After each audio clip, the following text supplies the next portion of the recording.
বিসমিল্লাহির রহমানির রহিম। আসসালামু আলাইকুম। কেমন আছেন সবাই?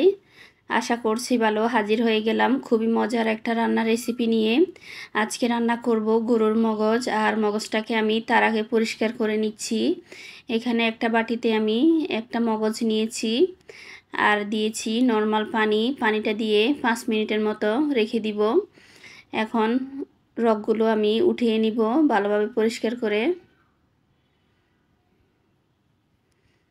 মাত্র 2 মিনিটে আপনারা এভাবে পরিষ্কার করে নিতে পারেন। আমি সবটুকু পরিষ্কার করে নিচ্ছি।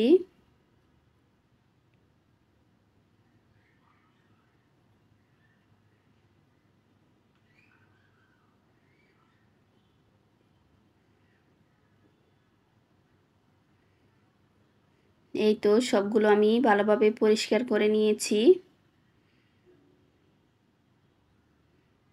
কতটা পরিষ্কার হয়েছে দেখে বুঝতে পারছেন। এখন চুলায় একটা ফ্রাই প্যান বসিয়ে গরম করে নিব। দিয়ে দিব পরিমাণ মতো সরিষার তেল। তেলটা গরম হয়ে গেলে দিয়ে দিব পেঁয়াজ কুচি।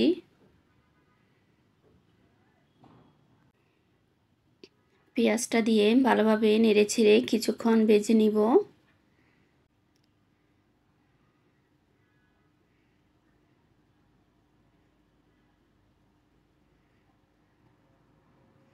এই তো ভালোভাবে নেড়েচেড়ে পেঁয়াজটা ভেজে নিচ্ছি।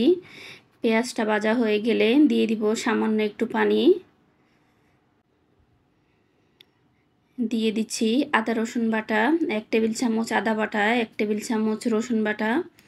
এখানে আমি সব রকমের গরম মশলা আলাদা করে গুঁড়ো করে নিয়েছি। আর নিয়েছি হলুদ গুঁড়ো, মরিচের গুঁড়ো, স্বাদ মতো লবণ। এখন সবগুলো আমি দিয়ে দিচ্ছি।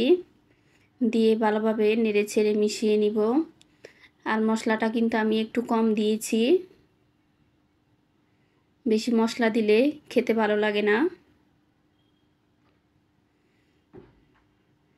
এখন ভালোভাবে নেড়েচেড়ে মশলাটাকে কষিয়ে নিব। এই তো মশলাটা কষানো হয়ে গিয়েছে। এখন আগে থেকে পরিষ্কার করে রাখা মগজটা দিয়ে দিব। ভালোভাবে নেড়েচেড়ে মিশিয়ে নিচ্ছি। মিশানো হয়ে গেলে দিয়ে দিব পরিমাণ মতো পানি।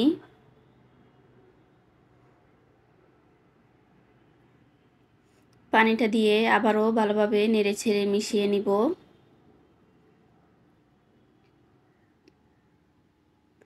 এখন ঢাকনাটা দিয়ে কিছুক্ষণ রান্না করে নিব।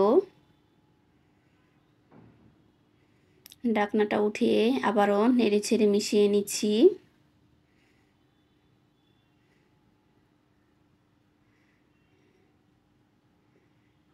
একটু ভালোভাবে নেড়েচেড়ে মিশিয়ে নিব।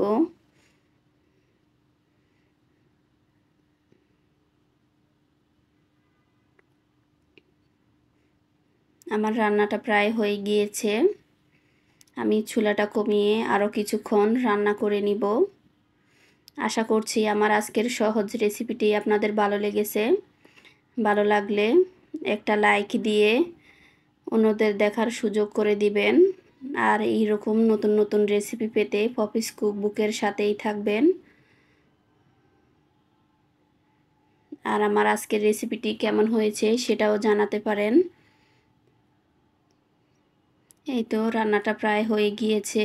পরিবেশন করে দেখাচ্ছি কেমন হয়েছে। দেখা হবে অন্য কোনো ভিডিওতে। সেই পর্যন্ত সবাই ভালো থাকবেন। আসসালামু আলাইকুম। আল্লাহ হাফেজ।